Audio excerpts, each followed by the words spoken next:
This morning, we're looking back at the life and legacy of former Vice President Walter Mondale. The Minnesotan died yesterday. He was 93 years old, and he was a fixture in state and national politics for decades. Before becoming vice president, he served as Minnesota's Attorney General and then U.S. Senator. Later in life, he divided his time between his law office and his teaching. Joining us this morning is Professor Larry Jacobs, who taught a class with Vice President Mondale over at the University of Minnesota. Larry, thanks for being with us this morning.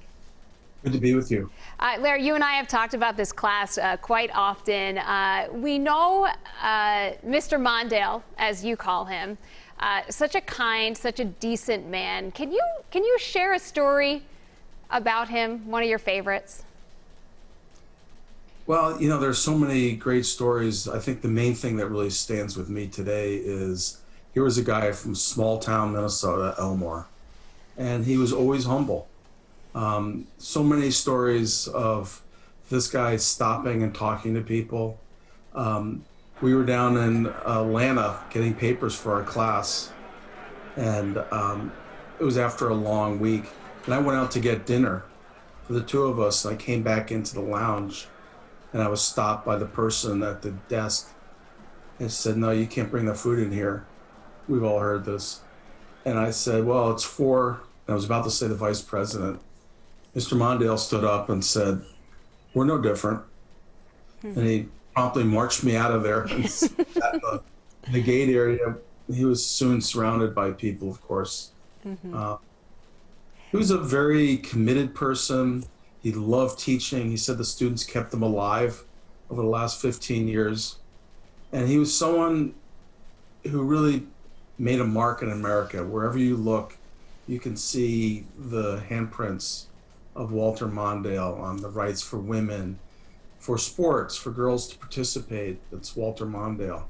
He was part of the civil rights movement and Medicare getting started. He was a very important figure in national security. A lot of our weapons systems started with Walter Mondale, and he was very insistent that national security be grounded in the Constitution. So really a towering figure in American public life. And he's really changed the role of VP. In what way do you feel he was most impactful? Well, to put it bluntly, before Walter Mondale, the vice president was standby material. That is, if the president died, you had a backup. Starting with Walter Mondale and President Jimmy Carter, there was a whole new role started where the vice president met with the president regularly, got all the data, went to the security briefings with the president, and becomes not co-president, but a critical partner for the president. We've seen every president since Walter Mondale follow that model, including today with Joe Biden, who was a close friend of Walter Mondale's in the United States Senate, and they remain close ever since. Larry, Pat Kessler came back last night to pay tribute to Walter Mondale. He said that Minnesota will miss him dearly. It's hard for me to think of another politician who was so towering in this state. Well, I think the other person, probably the Hubert Humphrey, was Walter Mondale's mentor, someone who really got Mr. Mondale started at an early age, earliest attorney general, youngest attorney general in Minnesota history, the U.S. Senate, and then on and on. But I think, you know, Mr. Mondale, particularly in the modern era, was such a presence in Minnesota. You would see him walking the streets, shopping for himself and his family. He lived the life of his values.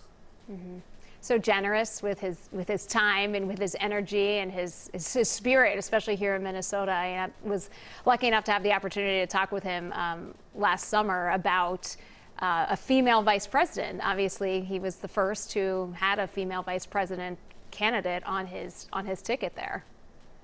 Absolutely. He selected Geraldine Ferraro, who's a member of Congress at the time, to run with him in 1984 against Ronald Reagan. Obviously, they didn't win that election, but Walter Mondale put a marker down that there were no class ceilings for women.